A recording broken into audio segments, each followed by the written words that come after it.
BTV পারে না কেন? এই যে পারে না, এই যে ভোটটুকু দিতে হয়, এটা কি জনগণকে দিতে হয় না? সুতরাং সরকার কখনো ব্যবসা করতে পারে না। সরকার, তারপরে আমরা দেখি যে বিভিন্ন ধরনের ডিফেন্সের কল্যাণ ট্রাস্টগুলো ব্যবসা করে। তারা তারা তারা হলো ব্যবসা করে, জনগণের কাতারে ব্যবসার সঙ্গে প্রতিযোগিতা করার চেষ্টা করে। তখন তো ভারসাম্য তৈরি হয়। আমি দেখেছি যে আপনার হলো বেইলি রোডে যখন মিল্ক ভিটার গাড়ি এসে দই বিক্রি করতো, ওদের দই তো 7 দিন, 8 দিন, 10 দিন ট্যাগ দেওয়া থাকে যে এইরকম মেয়াদ, অর্ধেক মেয়াদ আগেই শেষ হয়ে গেছে, অর্ধেক মেয়াদ আছে, বাসি একটা দই। ওইখানেই নগদ ফ্রেশ আজকের উৎপাদন করা দই নিয়ে এসে বিক্রি করতো।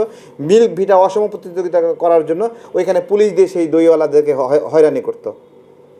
আমরা সেখানে আমি দেখেছি হয়রানি করতেছে। তার মানে কি, একটা অসম প্রতিযোগিতা সে ডিমান্ড করতেছে, সে মাঠ ফাঁকা যাচ্ছে। তো এরকম তো হতে পারে না। আমরা তেলের ক্ষেত্রে সরকার এই সময় যে নীতিটা গ্রহণ করেছে বেসরকারি তত্ত্বাবধানে দেবে, এটা আপনি পুরোপুরি রিস্ক নেওয়ার প্রয়োজন না। একটা কাজ করেন যে সরকারি ব্যবস্থাপনায় অর্ধেক রাখেন, বেসরকারি ব্যবস্থাপনায় অর্ধেক রাখেন। তারপর যখন আপনি দেখতে দেখতে দেখতে অভ্যস্ত হয়ে যাবেন যে একটা নিরাপদ ব্যবস্থাপনা সাস্টেইনেবল আসবে, তখন আপনি আরও ভিন্ন সিদ্ধান্ত নেন। হয় সরকারিভাবে টেক ওভার করেন, অথবা সরকারকে কী করতে হবে, সরকারকে যেটা করতে হবে, তেল রিজার্ভ করতে হবে। সেফ একটা রিজার্ভ দরকার আমাদের। এই পলিসি দরকার যে বেসরকারি প্রতিষ্ঠানগুলো তেল আনতেছে বেচতেছে করুক, সরকারের রিজার্ভে, দেশের সক্ষমতার অর্ধেক পরিমাণ রিজার্ভে আমরা 1 মাস 2 মাস রাখি। আমরা দেখি না যে আমেরিকার বিশাল রিজার্ভ আছে, সেই রিজার্ভ নাকি 10 বছর 20 বছর খাইলেও নাকি শেষ হবে না। তো ওরা যদি এরকম রিজার্ভ করে রাখতে পারে, রাষ্ট্র হিসেবে বাংলাদেশের একটা রিজার্ভ পলিসি প্রয়োজন আছে না? তো রাষ্ট্র সেই নীতিমালাগুলো প্রয়োগ করবে, তাহলে দেশের জন্য একটা সুফল আসবে। কোনো নির্দিষ্ট কোম্পানিকে টার্গেট করে না।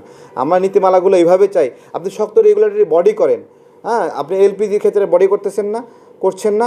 আপনি আপনি পর্যবেক্ষণ করতে পারেন, রেগুলেটরি করতে পারেন না, আপনি আপনার সক্ষমতা বাড়ান, আইন শক্তিশালী করেন, এবং যে আইনটা আছে সেই আইনের প্রয়োগ ঘটান। তাহলে তো আপনার অন্যায় তো দূর হচ্ছে এখান থেকে। আমরা পাট কলগুলোর ক্ষেত্রে দেখেছি ছাইরে দেমা কান্দে বাঁচে অবস্থা, যে এটা থাকা চেয়ে না থাকা ভালো। আসলে তো সেটাই হচ্ছে। আপনার সরকারি পাট কলগুলো যেগুলো ছিল, সরকারি কর্মকর্তা কর্মচারীরা ওদের প্রোডাকশন যাই হোক, যেটা বললাম একটু আগে, যে জুয়া খেলতেছে, তাস খেলতেছে, তারপরে বিশ্রামে আছে, আসতেছে আসতেছে না, কিন্তু তার বেতন দরকার। 1 জন 5 জনের নামে বেতন নিচ্ছে। এই বিষয়গুলো সত্য না মিথ্যা, এগুলো তো পর্যবেক্ষণে বের হয়ে আসছে। সুতরাং সেই পথে আবার আমরা যাব।